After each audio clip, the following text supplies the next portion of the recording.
खिलाया फूल फूल को ले गया राजकुमार। जिंदगी प्यार का गीत है। दोस्तों 80 के दशक की वो अभिनेत्री जिसे बचपन में ही ऐसे ऐसे कारनामे दिखाए जिसे देखकर सब हैरान रह गए। आपको जानकर ताज्जुब होगा कि 14 साल की उम्र में ही एक फिल्म में इनके द्वारा दिया गया एक सीन बन गया था चर्चा का विषय। वो खूबसूरत अभिनेत्री जिन्होंने अपनी बोलती आंखों, मासूम चेहरे और शानदार अभिनय की बदौलत सिने प्रेमियों के बीच अपनी अलग पहचान बनाई और कई यादगार फिल्में भी की। रिश्तों में वो जहां सुर संग्रामी लता मंगेशकर और आशा भोसले की भतीजी लगती हैं, तो वहीं उनके पति की भी गिनती बॉलीवुड के प्रतिष्ठित फिल्म निर्माताओं में से एक होती है। एक प्रसिद्ध फिल्म अभिनेता की जहां वो साली लगती हैं, तो वहीं उनकी 2 बहनें और बेटा भी जुड़ा है अभिनय के क्षेत्र से। पर क्या आप जानते हैं कि बचपन से ही वो अभिनेत्री नहीं बल्कि एक गायिका बनने का सपना देखा करती थी और इसके लिए बालपन में ही इन्होंने ले ली थी संगीत की शिक्षा। और क्या आप ये यकीन करेंगी कि ये महज 6 साल की उम्र में पहली बार इन्होंने फेस किया था कैमरा और महज 12 साल की उम्र में इन पर फिल्माया गया एक गीत बन गया था मील का पत्थर। और क्या आप ये मानेंगे कि एक फिल्म की शूटिंग देखने पहुंचे विदेशी राजकुमार को किस करके इन्होंने मचा दिया था हंगामा। तो कौन है यह अदाकारा, कैसा रहा इनकी जिंदगी का सफर? तो दोस्तों अभी तक आपने हमारी इस यूट्यूब चैनल को सब्सक्राइब नहीं किया है तो प्लीज कर लीजिए ताकि ऐसे ही वीडियो सबसे पहले आपको मिले। तो दोस्तों अब तक तो आप जान ही चुके होंगे कि हम किसके बारे में बात कर रहे हैं। तो दोस्तों हम बात कर रहे हैं 80 के दशक की खूबसूरत अदाकारा पद्मिनी कोल्हापुरी की। तो वहीं पद्मिनी कोल्हापुरी जिन्होंने अपने अभिनय की शुरुआत तो एक बाल कलाकार के रूप में की, पर आगे चलकर जब वो हेमा मालिनी, रेखा, जीनत तमान, परवीन बाबी, श्रीदेवी, जया प्रदा, पूनम ढिल्लो जैसे वहीं एक से बढ़कर एक खूबसूरत अभिनेत्रियों का जादू सीने प्रेमियों के सिर पर चढ़कर बोल रहा था, तो इन्होंने इन सब से इतर अपनी मासूम चेहरे और संजीदा अभिनय की बदौलत दर्शकों के मन में अपने लिए एक अलग ही मुकाम बनाकर 1 जनवरी 1965 को मुंबई में जन्मी पद्मिनी कोल्हापुरी 3 बहनों में से दूसरे नंबर पर थी। इनके पिता पंढरीनाथ कोल्हापुरी प्रसिद्ध वीणा वादक और प्रतिभाशाली गायक माने जाते थे और इनकी मां निरुपमा एक एयरलाइंस में काम करती थी। इनकी बड़ी बहन का नाम शिवांगी कोल्हापुरी है जो प्रसिद्ध अभिनेता शक्ति कपूर की पत्नी है और अभिनेता श्रद्धा कपूर और अभिनेता सिद्धांत कपूर की मां है। वहीं इनकी छोटी बहन का नाम तेजस्विनी कोल्हापुरी है और वो भी अभिनय के क्षेत्र से जुड़ी हैं। पद्मिनी कोल्हापुरी बचपन से ही अपनी दोनों बहनों के साथ संगीत तो सीखती थी, पर इनको डांस और एक्टिंग का भी बहुत शौक था। इनके पिता पंढरीनाथ कोल्हापुरी उन दिनों पंडित कृष्णराव कोल्हापुरी के साथ मिलकर बलवंतराव नाटक कंपनी का संचालन किया करते थे। पंढरीनाथ कोल्हापुरी की मां पंडित दीनानाथ मंगेशकर की मां सौतेरी बहन थे। इस रिश्ते से लता मंगेशकर और आशा भोसले पंढरीनाथ की बहन और पद्मिनी कोल्हापुरी की बुआ लगती थी। क्योंकि पद्मिनी के परिवार का माहौल पहले से ही संगीतमय था, इसलिए पद्मिनी कोल्हापुरी भी बचपन से ही गायिका बनना चाहती थी। पर तकदीर बनाने वाले ने तो इनके लिए कुछ अलग ही ताबीज लिख रखी थी। दरअसल आशा जी का अक्सर पद्मिनी के घर पर आना जाना होता था। उन्हें पद्मिनी का डांस बहुत पसंद था, इसलिए जब भी वो पद्मिनी के घर पर जाती थी तो पद्मिनी कोल्हापुरी का डांस जरूर देखती थी। और उस समय पद्मिनी की दादी अक्सर आशा ताई से कहा करती थी कि आशा, इस लड़की को डांस और एक्टिंग का बड़ा शौक है, देखो कहीं इसके लिए कुछ। हालांकि इसके पिता की इच्छा है कि इनकी बेटियां गायिका बने और साथ बैठकर रिहर्सल भी करवाते हैं। पर बड़ी बहन शिवांगी तो जैसे तैसे कुछ थोड़ा बहुत सीख भी लेती है, पर पद्मिनी और तेजस्विनी का दोनों का मन गाने में लगता ही नहीं। पद्मिनी कोल्हापुरी बचपन से ही कभी लता जी के साथ तो कभी आशा जी के साथ गाने की रिकॉर्डिंग और फिल्मों की शूटिंग देखने के लिए स्टूडियो जाया करती थी। इसी तरह खेल खेल में जब वो 6 साल की थी तो एक बाल कलाकार के रूप में 1971 में आई फिल्म आप आई बहार आई और 1972 में आई फिल्म एक खिलाड़ी 52 पत्ते जैसे फिल्मों के जरिए कैमरा भी फेस कर लिया। एक दिन आशा जी ने पद्मिनी को देव साहब से इंट्रोड्यूस कराते हुए कहा कि ये मेरी भतीजी है, बहुत अच्छा डांस करती है, देखिए अगर इसके लिए कहीं कुछ मौका मिले तो। देव साहब ने आशा जी की बात रखी और उसी साल 1974 में आई फिल्म इश्क इश्क इश्क से पद्मिनी कोल्हापुरी को एक बाल कलाकार के रूप में फिल्म में इंट्रोड्यूस किया। इस फिल्म से फिल्म निर्माताओं की निगाह पद्मिनी पर आ गई। अगला ब्रेक इन्हें राज कपूर ने दिया। उन्होंने अपनी फिल्म सत्यम शिवम सुंदरम में पद्मिनी कोल्हापुरी को जीनत अमान का बचपन का किरदार निभाने का मौका दिया। हालांकि फिल्म सत्यम शिवम सुंदरम के रिलीज के पहले ही साल 1977 में फिल्म ड्रीम गर्ल में हेमा मालिनी और 1978 में साजन बिना सुहागन में नूतन के साथ काम करने का मौका मिला। 1978 में आई राज कपूर साहब की ब्लॉकबस्टर फिल्म सत्यम शिवम सुंदरम में पद्मिनी कोल्हापुरी के करियर की मील का पत्थर साबित हुई, जिसके बाद इन्होंने कभी पीछे मुड़कर नहीं देखा। यहाँ पर हम आपसे एक महत्वपूर्ण बात शेयर करना चाहेंगे। जैसा कि हम सभी जानते हैं कि अपने सिंगिंग करियर में लता जी ने अनगिनत अभिनेत्रियों के होठों को इस अंदाज में अपने गीतों से सुर दिया कि देखने वाले को कभी यह महसूस नहीं हुआ कि आवाज पर्दे पर दिख रही हीरोइन की नहीं बल्कि किसी और की है। ऐसा क्यों था? इस बात के लिए हम आपको एक उदाहरण दे रहे हैं, जिससे किसी गीत को गाने से पहले लता जी की कॉमन सेंस, उनकी मेहनत और महानता का अंदाजा आसानी से लगाया जा सकता है। और ये फिल्म सत्यम शिवम सुंदरम में पद्मिनी कोल्हापुरी पर एक गाना फिल्माया गया था। हालांकि पद्मिनी कोल्हापुरी लता जी की भतीजी थी, पर अत्यधिक व्यस्तता के कारण लता जी ने कभी पद्मिनी को गाते हुए सुना ही नहीं था, इसलिए उनकी आवाज का इन्हें कोई अंदाजा नहीं था। लता जी चाहती थी कि जब पर्दे पर यह गीत गाए तो फिल्म देखने वाले को पद्मिनी कोल्हापुरी की ही आवाज लगे। वो जानना चाहती थी कि गाते समय पद्मिनी की आवाज कैसी है। इसलिए पद्मिनी, जो कि उस समय स्कूल में थी, उनको आधे दिन की छुट्टी दिलाकर स्टूडियो बुलाया गया। पद्मिनी कोल्हापुरी के स्टूडियो पहुंचने के बाद लता जी ने पद्मिनी से कुछ गाकर सुनाने को कहा और आवाज सुनने के बाद लता जी ने हूबहू पद्मिनी की ही आवाज में वह ऐतिहासिक गीत गाया, जिसे सुनकर न सिर्फ पद्मिनी कोल्हापुरी अवाक रह गई, बल्कि आज भी सुनने वाले इसे पद्मिनी कोल्हापुरी की आवाज ही समझते हैं। शुरुआती दौर में पद्मिनी कोल्हापुरी के सिर पर अभिनय का जुनून इस कदर सवार था कि वो बगैर सोचे समझे हर रोल के लिए हामी भर देती थी। फिल्म इंसाफ के तराजू में भारतीय सिने इतिहास का सबसे लंबा सीन देकर इन्होंने तहलका मचा दिया था। हालांकि इस फिल्म के लिए इनको film fair best supporting actress के खिताब से नवाजा गया, पर फिल्मों में बोल्ड सीन देने के कारण उन पर बोल्ड हीरोइन का ठप्पा लग गया। 1981 में पद्मिनी कोल्हापुरी के लिए एक नया सवेरा लेकर आया और प्रसिद्ध निर्माता निर्देशक नासिर हुसैन साहब ने अपनी फिल्म जमाने को दिखाना है के साथ साथ आगामी 3 फिल्मों के लिए पद्मिनी कोल्हापुरी को बतौर अभिनेत्री लीड रोल के लिए साइन कर लिया।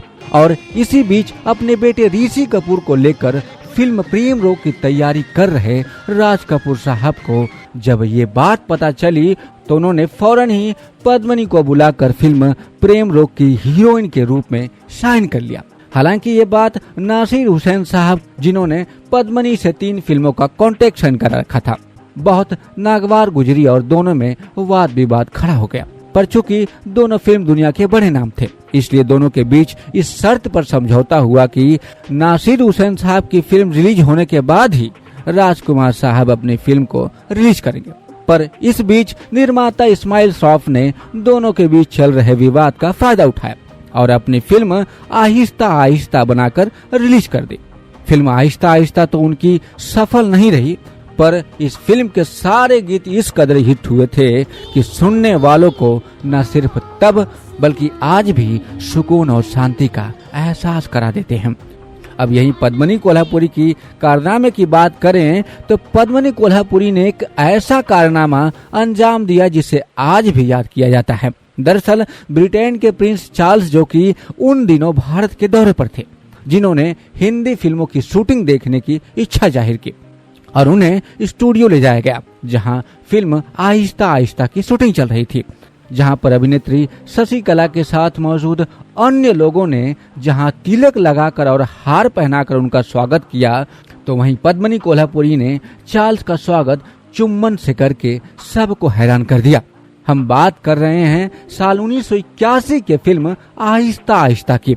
इसी साल नासिर हुसैन की फिल्म जवानी को दिखाना है भी रिलीज हो गई। नासिर हुसैन की ये फिल्म फ्लॉप हो गई।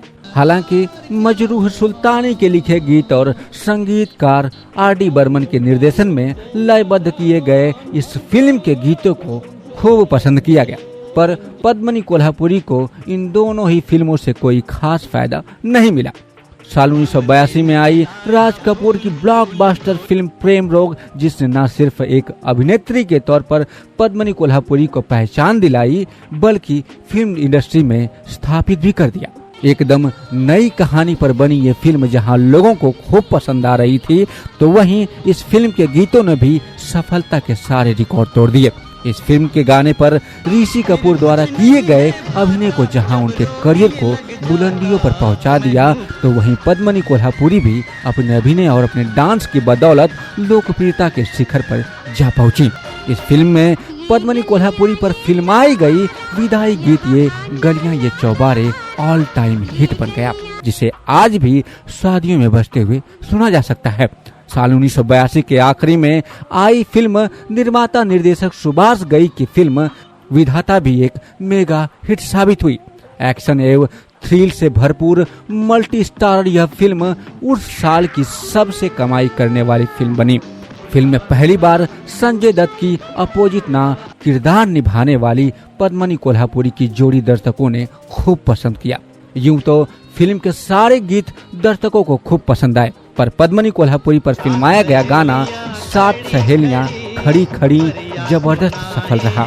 इस गीत में जहां पद्मिनी कोल्हापुरी का मनमोहक नृत्य लोगों को खूब भाया, तो वहीं इस गीत का एक अंतरा भी पद्मिनी कोल्हापुरी के आवाज में रिकॉर्ड किया गया था। हम आपसे एक किस्सा जो बहुत ही मशहूर है, इस फिल्म को मिली सफलता के बाद सुभाष घई ने पार्टी दी थी, जिससे फिल्म इंडस्ट्री की तमाम नामी गिरामी हस्तियों के अलावा फिल्म की कास्ट को भी इनवाइट किया गया था।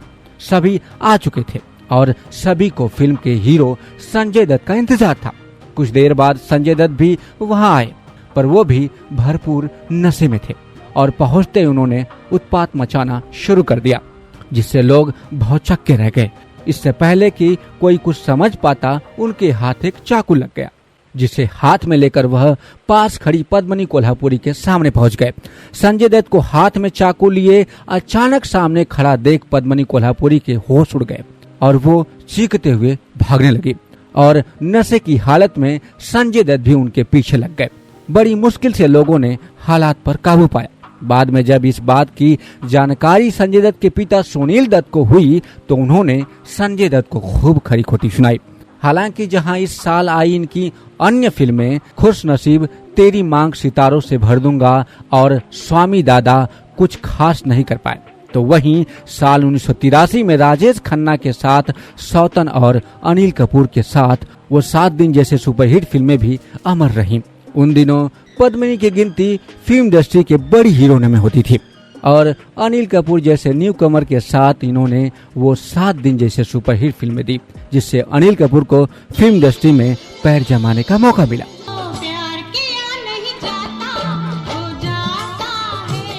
पद्मिनी कोल्हापुरी की साल 1984 में जहां ये इश्क नहीं आसान, नया कदम और हम है लाजवाब जैसी फिल्मों में अपने अभिनय की अहम छाप छोड़ी, तो वहीं साल 1985 में पद्मिनी के करियर के लिए वरदान साबित हुआ।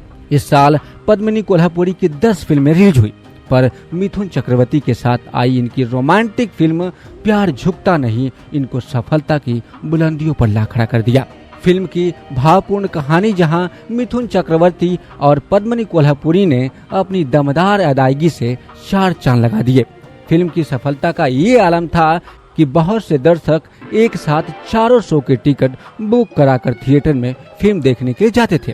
वहीं इस फिल्म के गीतों की बात की जाए तो फिल्म के सारे गीत जहां सुपरहिट रहे, तो वहीं इस फिल्म के गीत तुमसे मिलकर ना जाने क्यों और भी कुछ याद आता है देखने वालों के रोंगटे खड़े कर दिए।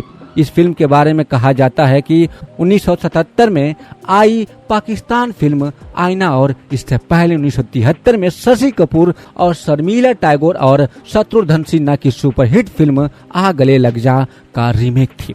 फिल्म की सफलता के बाद पद्मिनी कोल्हापुरी के पास फिल्मों की लाइन लग गई।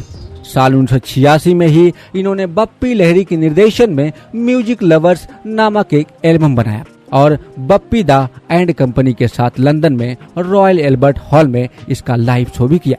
साल 1986 में फिल्म ऐसा प्यार कहाँ की शूटिंग के दरमियान ही फिल्म निर्माता प्रदीप शर्मा उर्फ टीटू शर्मा और पद्मिनी कोल्हापुरी एक दूसरे को अपना दिल हार बैठे और कुछ ही दिनों में बात शादी तक जा पहुंची, पर दोनों के घर वाले इस शादी के खिलाफ थे। पद्मिनी कोल्हापुरी और टीटू शर्मा ने उनको लाख मनाने की कोशिश की, पर जब बात नहीं बनी तो उन्होंने घर से भागकर शादी कर ली।